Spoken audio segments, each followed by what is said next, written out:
मैं अपने गुरु महादेव को प्रणाम करता हूँ। साहब एवं दीदी के चरणों में मेरा प्रणाम एवं उपस्थित सभी शिव शिष्य एवं शिष्याओं को मेरा प्रणाम। आज हम लोग शिव गुरु की चर्चा में उपस्थित हैं। साहब ने अपने अंतिम संगोष्ठी में बोला था कि अब आप लोग संगोष्ठी करेंगे, शिव गुरु की चर्चा करेंगे। उसी आदेश का पालन हम सभी शिव शिष्य कर रहे हैं और सभी शिव शिष्यों को भी साहब का जो आदेश है उसको पूरा करना है। हम लोगों को शिव गुरु की चर्चा करनी है। उन्होंने बोला था कि आप शिव शिष्य बनिए और दूसरों को शिव शिष्य बनाइए। तो उनका जो आदेश है वो हम सभी लोगों को करना है। खुद भी शिव शिष्य बनना है, दूसरे लोगों को भी शिव गुरु का शिष्य बनाना है, प्रयास करना है। हम लोग प्रयास किए हैं। आज करोड़ों लोग शिव गुरु के शिष्य हैं। साहब का आशीर्वाद, शिव गुरु का आशीर्वाद हमेशा साथ में है, दीदी का आशीर्वाद हमेशा साथ में है। साहब ने जो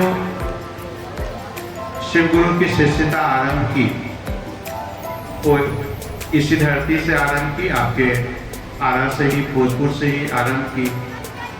उसके गवाह आप लोग हैं। यहाँ की धरती उसकी गवाही देता है कि शिव शिष्यता की शुरुआत साहब ने शिव को गुरु माना, वो आरा की धरती पर ही माना। आप सब लोग इसके गवाह हैं और आगे भी इसकी गवाही देते रहेंगे। इसलिए आप लोगों का एक ज़्यादा फर्ज होता है कि जिस धरती पे साहब ने शिव को अपना गुरु माना, उस धरती के लोग शिव गुरु की शिष्यता को और विश्व में फैलाएं। क्योंकि साहब ने सबसे पहले आप सबको बताया है कि यहीं पे शिव को अपना गुरु माना था। कोई विश्वास नहीं थी, कोई श्रद्धा नहीं थी, कोई प्रेम नहीं था उस शिव के प्रति।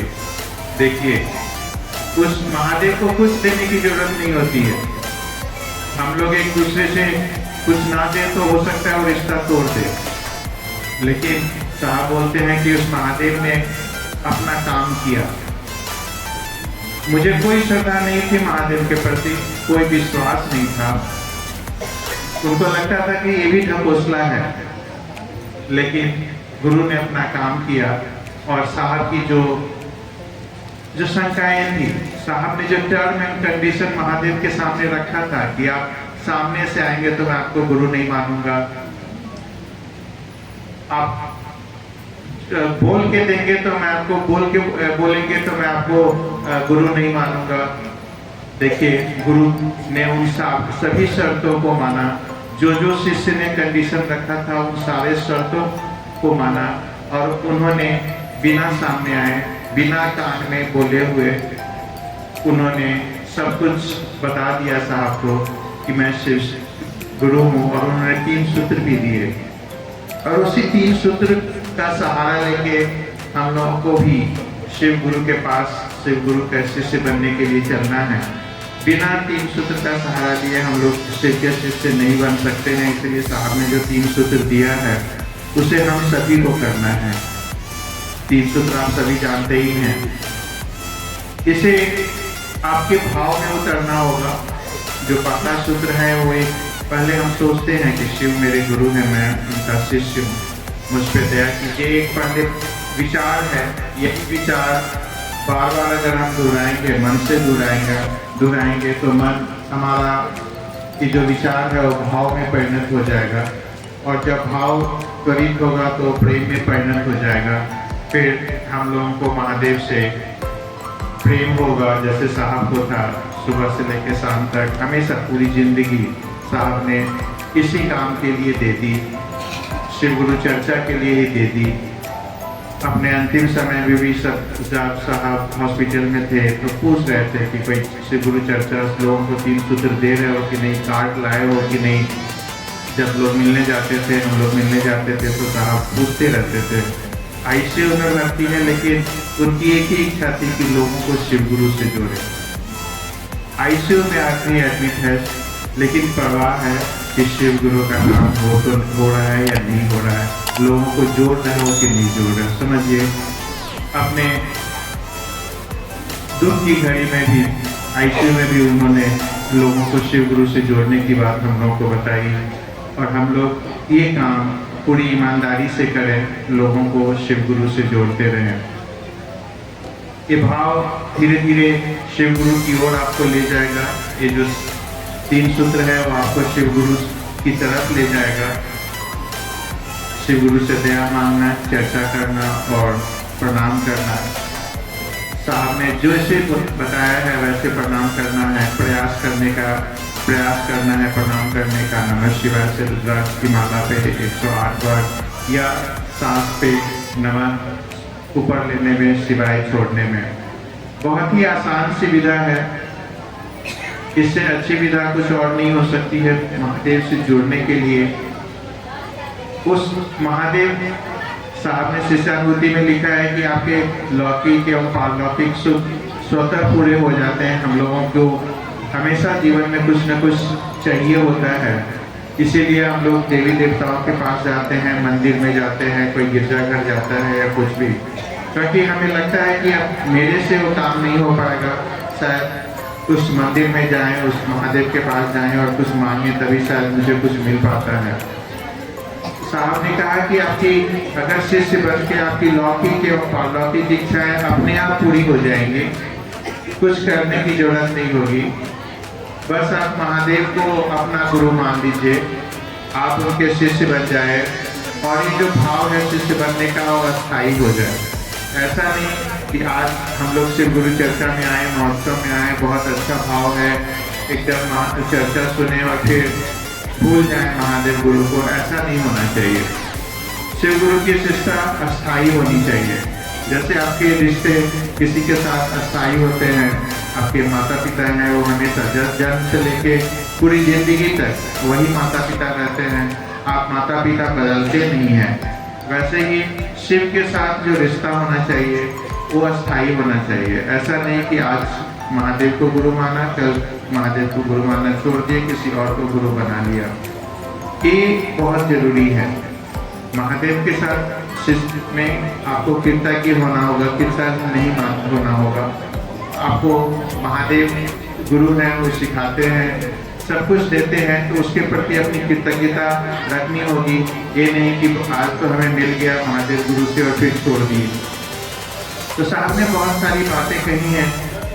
उनकी किताब आओ चले शिव की ओर में उन्होंने बहुत सी बातें लिखी हैं अपने जीवन के बारे में भी, और शिव का शिष्य कैसे बना जाए उस किताब को आप लोग पढ़ेंगे। उनकी जीवनी है अनमिल आकर, वो भी किताब है, उसको भी आप लोग पढ़ेंगे तो आपको बहुत सारी जानकारी मिलेगी शिव शिष्टता के बारे में। आप सब लोग आओ चले शिव की ओर जो किताब है जरूर पढ़ें। अगर आप नहीं पढ़ पाते हैं तो उसको सुने, कहीं साप्ताहिक चर्चाएं होती हैं तो वहाँ पे उस किताब को जरूर पढ़ें और सुने कि साहब ने क्या बोला है, शिव शिष्टता में कैसे आगे बढ़ना है, कैसे हम लोगों को क्या करना है।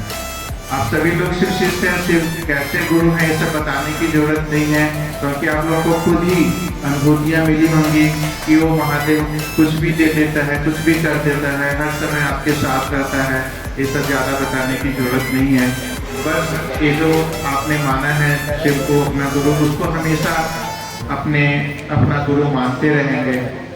ये बहुत जरूरी है, क्योंकि शिव शिष्टता में साहब ने शिष्य अनुभूति में लिखा है कि अस्थाई शिष्य भाव यही केवल अनिवार्य है। अस्थाई शिष्य भाव अगर रहेगा तो आप शिव के शिष्य हो जाएंगे और उस महादेव के पास पहुंच जाएंगे, फिर कुछ करने की जरूरत नहीं पड़ेगी। हाँ, किसी भी तरह की कोई भी दिक्कत होती है तो अभी भी आप साहब से दया मांग सकते हैं, दीदी से दया मांग सकते हैं, महादेव से तो दया मांगना ही है। साहब का 3 सूत्र है और फिर देखिएगा कि आपके जो काम है वो पूरा होता है। बहुत से लोग हैं जो ऐसा करते हैं, क्योंकि साहब की जो ये 3 सूत्र है, साहब की जो शिव शिष्टता है वो हमेशा रहेगी। ऐसा नहीं कि वो अभी नहीं है तो नहीं रहेगी। उनका जो दया का जो एनर्जी है वो हमेशा रहेगा जब तक कि धरती रहेगी। बस हम लोगों को शिव गुरु का काम आगे बढ़ाते रहना है। किसी को कोई जिज्ञासा हो तो यहाँ तक भेज सकते हैं, थोड़ी देर में उसका जिज्ञासा का भी समाधान किया जाएगा। आप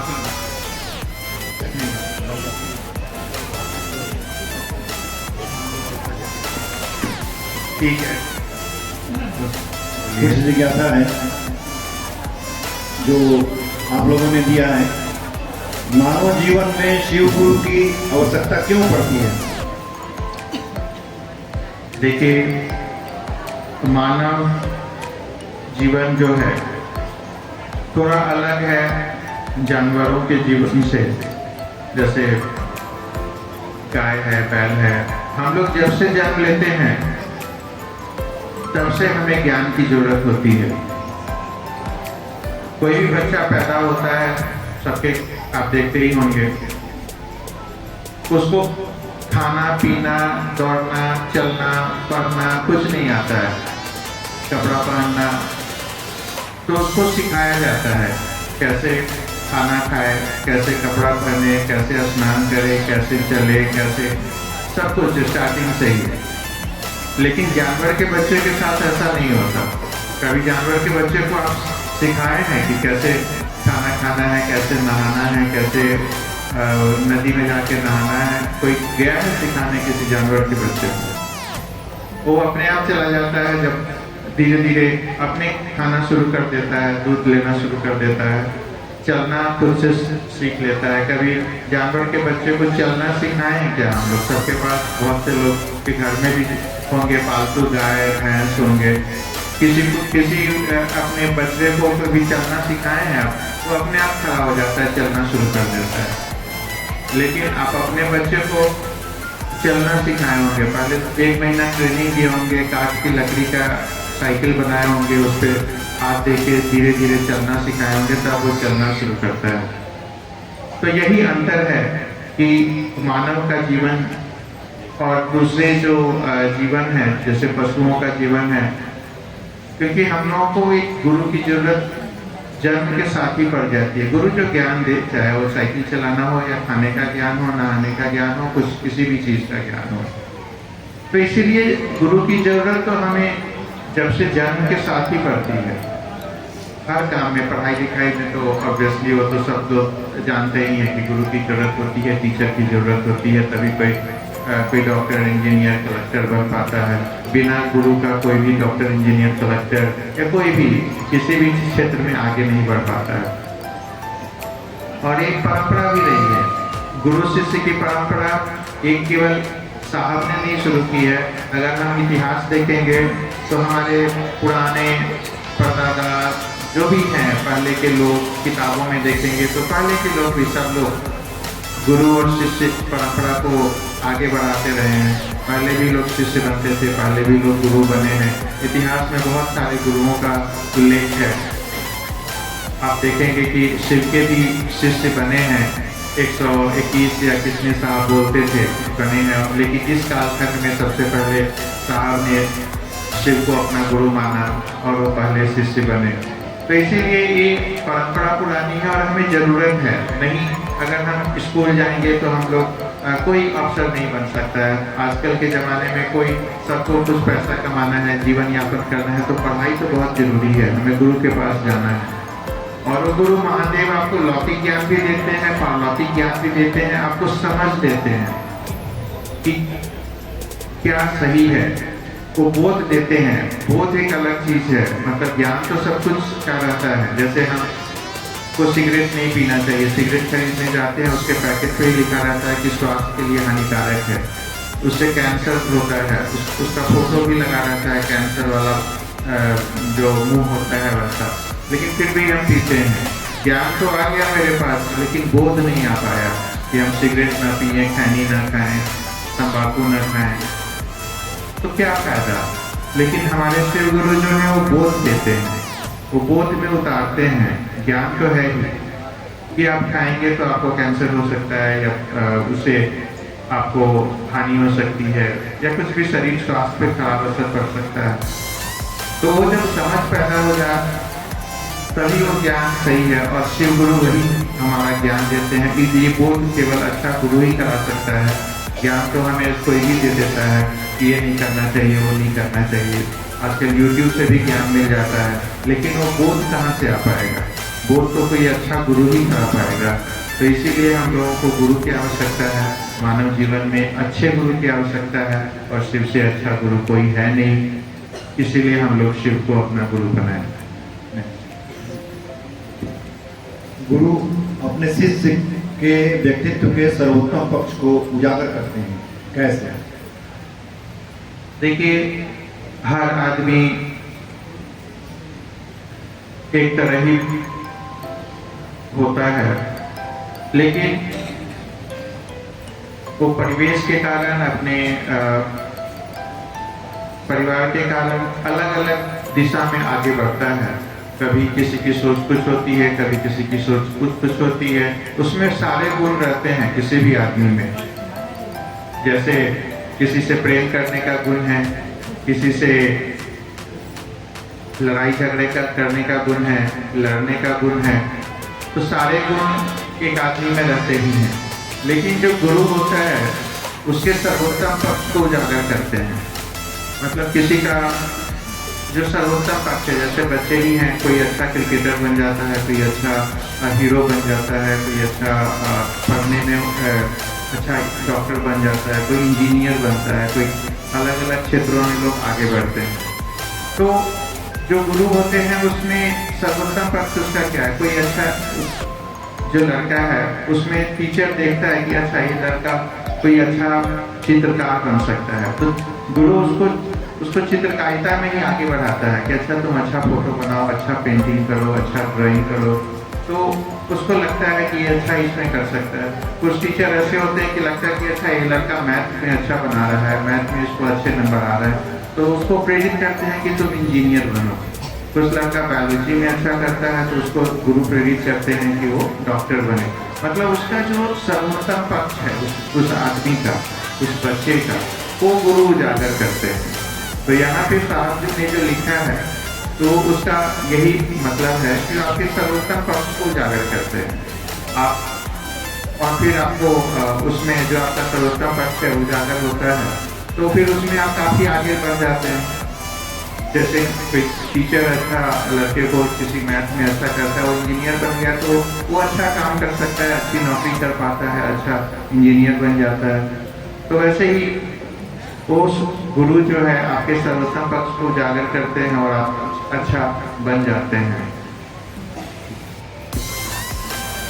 एक जिज्ञासा है, भाई ने लिखा है कि पहले से मैंने किसी को गुरु बनाया है, तो क्या मैं अब महादेव को गुरु बना सकता हूँ? हाँ, बिल्कुल बना सकते हैं। पहले से गुरु, जैसे हम लोग प्राइमरी स्कूल में पढ़ते हैं, फिर हाई स्कूल में जाते हैं, वहाँ तो गुरु अलग हो जाते हैं। नए गुरु के पास आप पढ़ाई शुरू करते हैं, फिर कॉलेज में जाते हैं तो वहाँ अलग गुरु के साथ पढ़ाई कर सकते हैं। तो गुरु तो हमारे जीवन में बहुत होते हैं।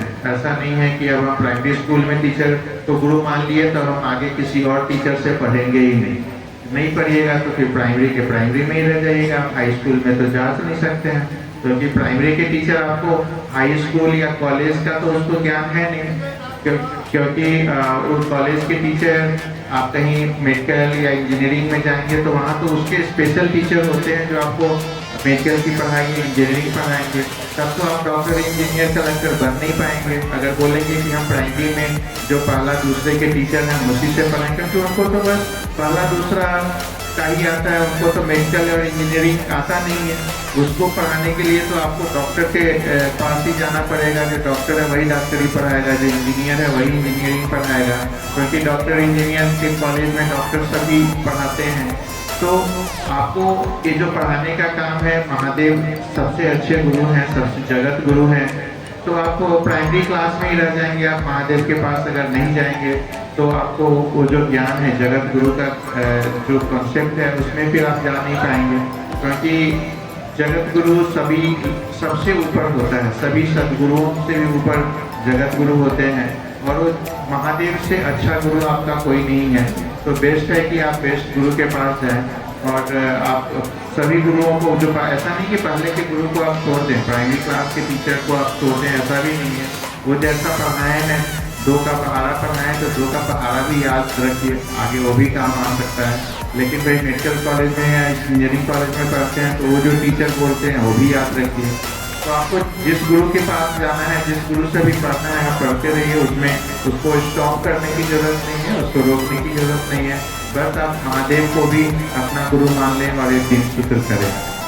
ठीक है, ठीक है। बहुत अच्छा लगा आप लोगों से मिलके। बस साहब का जो कॉन्सेप्ट है, साहब की जो बातें हैं, उससे इधर उधर नहीं होना है। साहब क्या कहते हैं आप लोग यूट्यूब पे भी सुन सकते हैं, उनकी चर्चाएं बहुत हैं, उनसे अच्छा मैं नहीं बोल सकता हूँ, लेकिन यही मैं बोलना चाहूँगा कि साहब जो बोलते हैं वैसा ही करें आप लोग, और शिव गुरु की चर्चा को आगे बढ़ाते चलें। आप सभी को मेरा प्रणाम।